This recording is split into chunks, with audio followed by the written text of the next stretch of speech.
get started here. Today, my name is Austin Kreinz. I'm the founder and CEO of Atomix Logistics. With me today is Taylor Borenstein from Stakt, and she is the co-founder there. So today we're really going to talk about two main topics. The first one is going to be around the customer experience and supply chain. And the second is going to be around inventory planning, forecasting, and really just building an emerging brand in their supply chain. So so Taylor, you mind just sharing the background and story of Stakt? Of course, thank you. So we started Stakt. It's a fitness brand. We started it in 2021. Essentially, we make a foldable fitness mat that doubles as a piece of equipment, and we came up with the idea. We were working out a lot more at home during the pandemic and doing virtual workouts when we realized that the yoga mat was designed for folks that were doing yoga, and we were actually doing other type of exercises like Pilates, HIIT, strength training, and we didn't feel like the yoga mat was supportive enough, the traditional yoga mat. So we went out and designed a new take on the yoga mat, and essentially we've been doing this now for about a year and a half, and we are expanding into other fitness equipment and accessory products. But yeah, does that cover it? That's perfect. And so let's just hit on the key word here, supply chain. And for you, kind of day one, what type of idea did you have around or experience around supply chain? Yeah, so my business partner and I had no experience around supply chain. We both live in 600 square feet apartments in New York, and we had thought that we would store and fulfill all of our product out of our tiny New York City apartments. And then once we got like 10 samples, we realized we would never be able to do that. So I don't even remember, you guys are the second fulfillment center that we've worked with, and the first one, I can't remember how we found them, but I think we started to network with people that also had businesses, and it was the first time we even learned about the concept of a 3PL. I had no idea what that even stood for. So my exposure to supply chain was extremely limited, and since then I've learned a lot. I've learned what all the acronyms stand for, and it's been a long journey. I think there's still a lot for us to learn, but ultimately, I think supply chain is very opaque if you're not in the industry. If you're starting a brand, you may not know anything about it.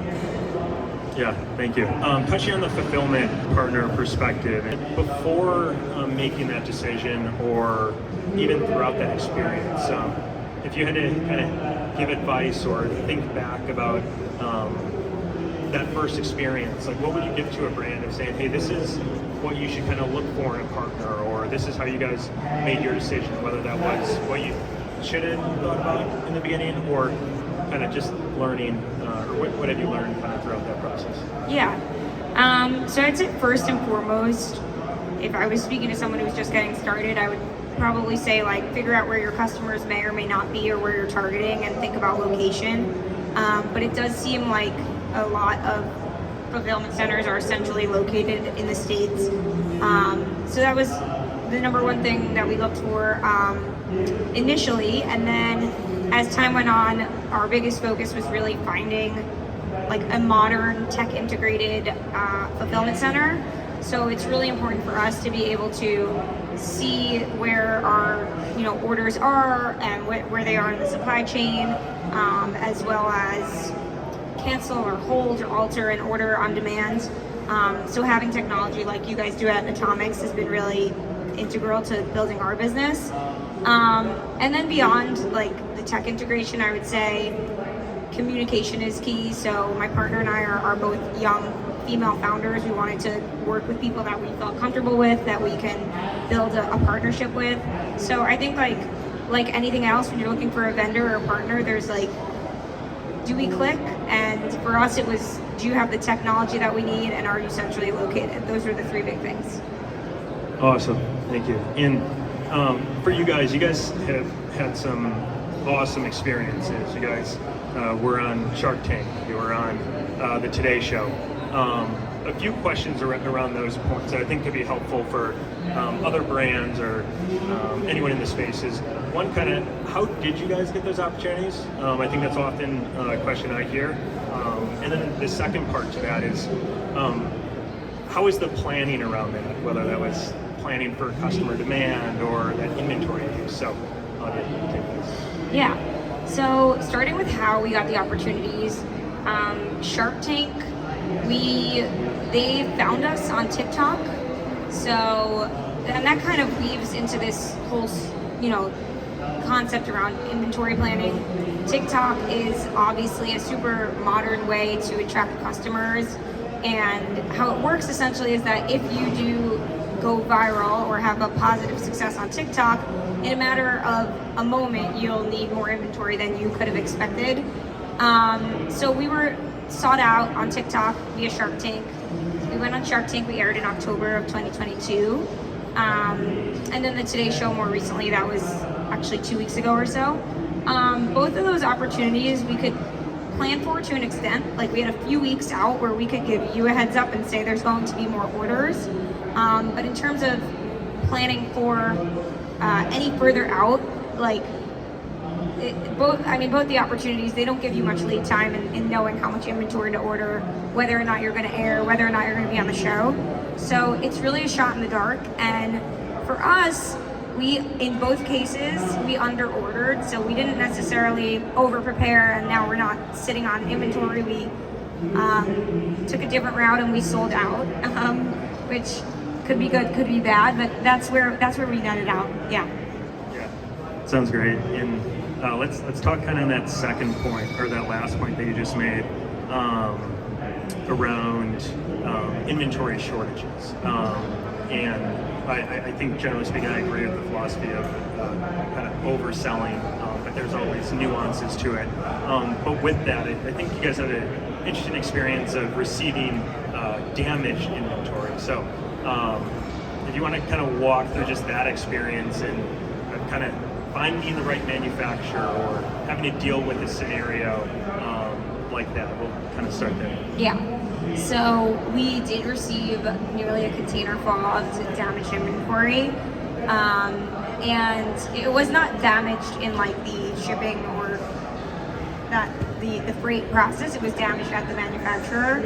I would say finding a manufacturer, again, was another really opaque topic for us. We had no exposure to this. Our background was not in product development. We used our network. We met people who had made products before and ultimately found a sourcing agent to make our product. As far as like managing what happens when you receive damaged inventory, a couple things. We leaned on y'all to help us kind of stay at bay while we parked some bad inventory in your warehouse. And then we found donation partners to give the defective inventory away to. And thirdly, we worked out a deal with our manufacturer to, recoup some of the losses and get replacement inventory. But yeah, I would say like my takeaway from all of that is that I don't know if these were things to expect when starting a business like this. I thought it was like the products just come and then they just arrive, because Amazon has taught me that it's as easy as that, right? But there's obviously, as everyone here knows, there's so much more that goes into getting a product from ideation to the consumer's house. Yeah, great, thank you. I think another topic that I wanted to touch on was customer expectations in the shipping process. And so earlier we mentioned either overbuying inventory, which is going to lead to a lot of cash tied up over a period of time, but then the other problem of not ordering enough and now having to kind of work on through the scenario of, hey, we don't have the product yet, but we have customers ordering it. So the first question is around that piece. So whether that was a spike from Shark Tank and now you don't have enough product, is there anything that you've learned through that kind of communication piece to that customer? Because obviously they're looking forward to purchasing or also receiving your product, but it might be an actual week or two. Is there anything in that kind of first instance, or that you've kind of learned throughout that process of how to better communicate that? Yeah, for us, we really just leaned on technology essentially to get that done. So we have a plugin to our website, and as soon as we were out of stock, all of our buttons that say shop now say like shop the back ordered mat now. When the customer checks out, a tag is added on the back end. We use Shopify. That tag also flows through to you, so you're aware that like we're in back order period, and it lives on your app as well. And then it kicks off an email to the customer that says, you ordered this product during a back order period, we're expecting it XYZ, depending on when we were going to fulfill the product. We are thankfully we're back in stock now, so that's not an issue, but it's I think just over communicating is important, and you will get people who are like, I want to cancel this, I thought it was coming now. The other thing that we did, we were out of stock during Mother's Day, and we built our whole campaign around like gifting your mom an IOU. So like you give your mom a, hey, I owe you this gift. We gave 50% off, and it worked really well. I think people were like, I could give my mom a gift 2 weeks later if I'm gonna get 15% off. So yeah, I think a number of different things played into it. Yeah, no, that's great. And I think this is going to be our last question here.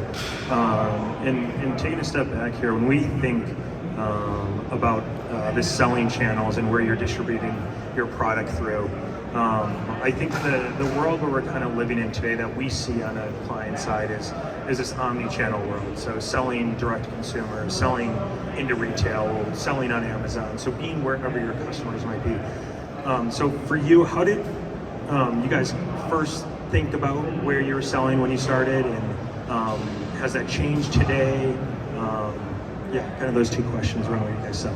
Yeah, so when we started, we truly only considered D2C, and the reason being is like we were not operationally efficient enough to meet all the demands and the timelines that are needed for some of the big retailers in the industry. So we have been D2C from when we started up until about 2 to 3 months ago, when we started selling into more businesses. So now we sell to gyms, studios, and hotels all throughout the US.